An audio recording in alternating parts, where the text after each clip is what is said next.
BSA M20, a motorcycle veteran, which was used therefore in World War II by the British. It is made by the Birmingham Small Arms Company, BSA, and was very popular during the war. As far as I know, it was also the most produced motorcycle of war of the British, and they are very maintenance free or easy to maintain actually. Many of them are still on the streets. In fact, at least here in Malta there are quite a number of them. You won't see them every day obviously, but I know a number of BSA M20 which are still working till this day. These were exported to India and other places of British territory during the Second World War. It was used on multiple campaigns, as well as, for example, in the North African campaign, and obviously here in Malta, as it was very strategic during the Second World War, and obviously also in the mainland Europe campaigns. This bike has a 500cc single-cylinder side valve engine.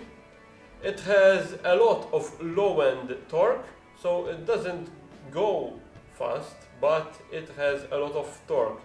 These were also equipped with a sidecar sometimes. In fact, as far as I know, the first designs of this bike from the mid to late 30s were of this bike having a sidecar as well. There were other versions of this bike put forward by BSA, but were not chosen for a reason or another, for the need of much more maintenance, etc. This was easy to maintain, not the best in power or in height, because it is quite low, and so it is not like a very high motorcycle or very powerful, but it was very reliable and had, as said, a lot of low-end torque. It became very popular, but ultimately other motorcycles were preferred. I will not go into the detail in this video about that. I'm going to talk more about this particular bike. But yes, then other bikes, like for example the much less G3L, at times was preferred over this one because it was lighter, etc. As one may have noticed, this bike is a little bit different than the other M20s. It is an ex-military M20. It's from the 40s.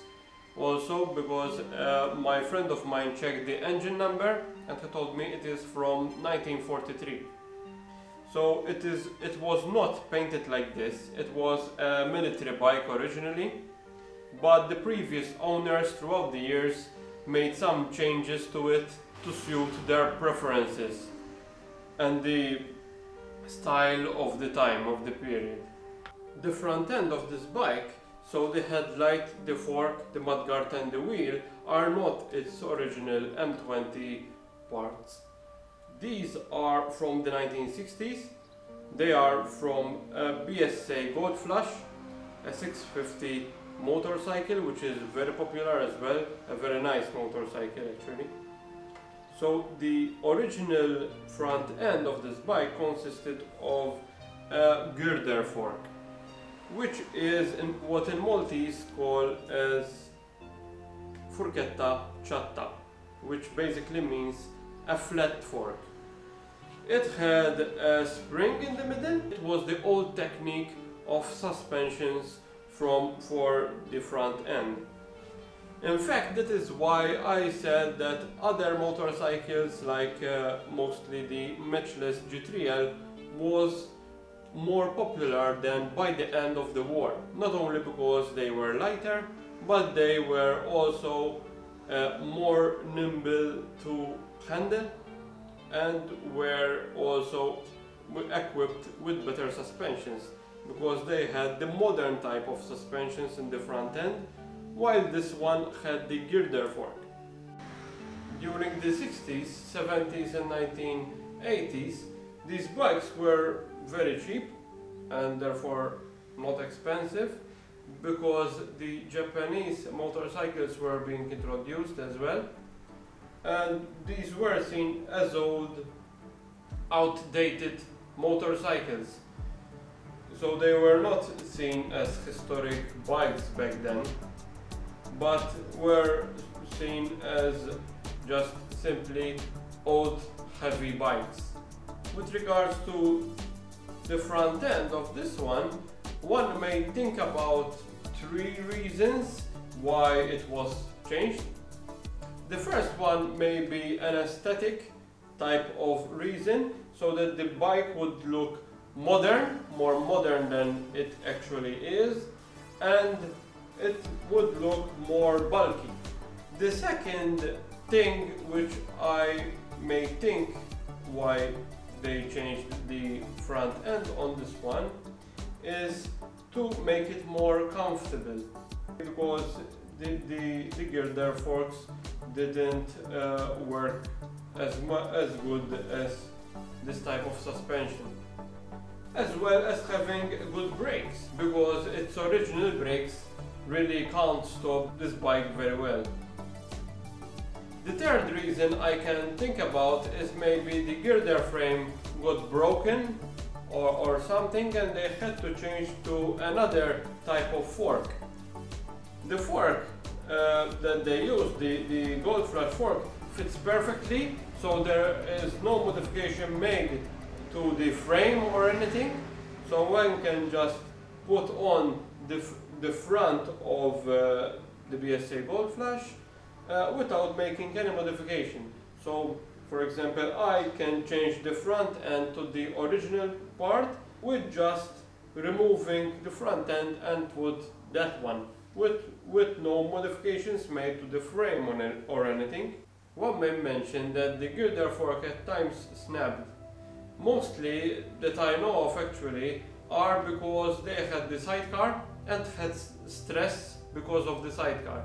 Therefore the girder fork felt the stress and snapped. So that might be the reason why they sometimes changed to these type of forks as well. What I plan to do in the future, I am planning to repaint this tank. The other parts on this motorcycle are quite acceptable.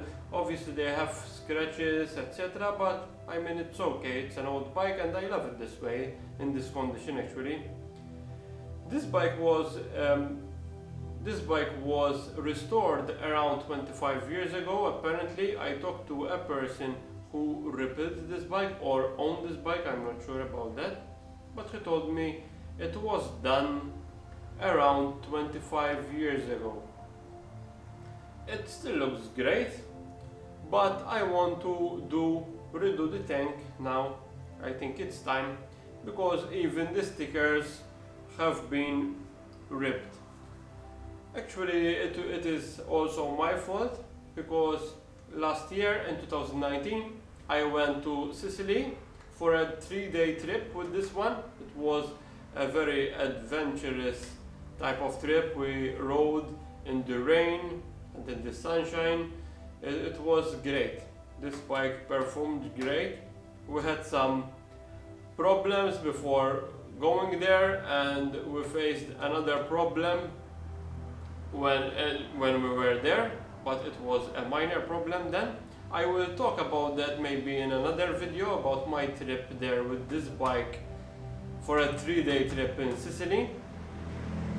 But yeah, basically I had to close the tab because it was broken with tape, and the stickers, it was my fault, were ripped. Yes, the tank needs repaint, and I hopefully will do it soon. The stickers are not BSA M20 stickers.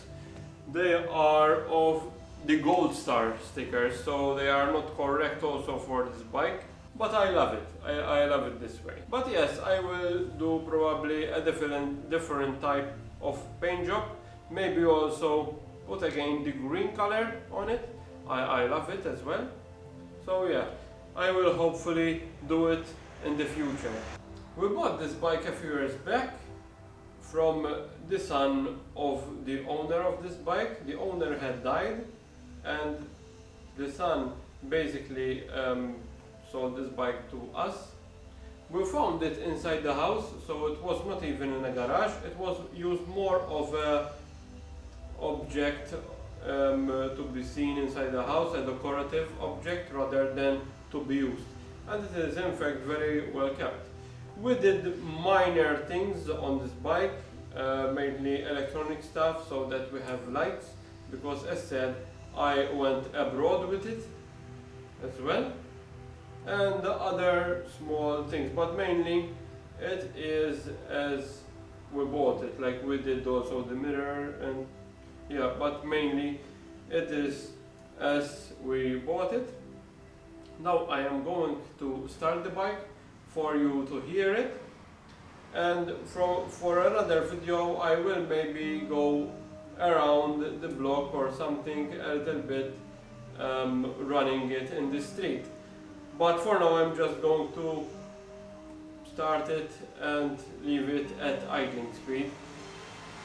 Here it has a lever for the oil, so that it won't go, because it has a separate gearbox and an engine, obviously the old type, it's not a unit engine. So I have to open the oil because it will seize if I will not. Right there. I will open the fuel cock, and then I can start it.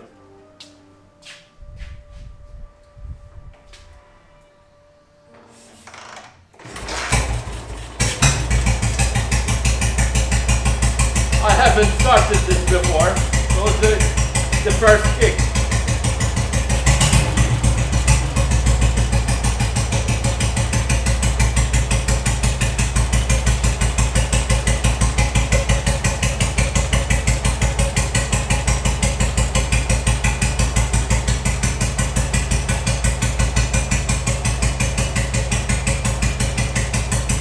Now I gotta advance it from here. Here, this lever, I can advance the motorcycle, so one can hear the different sound and one can retard the motorcycle.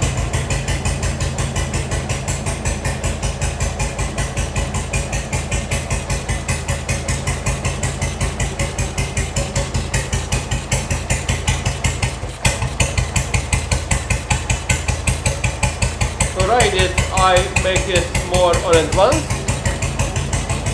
And one.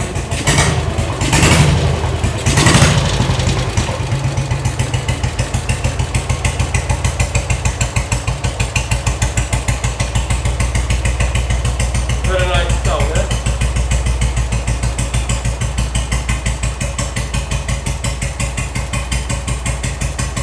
Perfect. It works as good as a clock.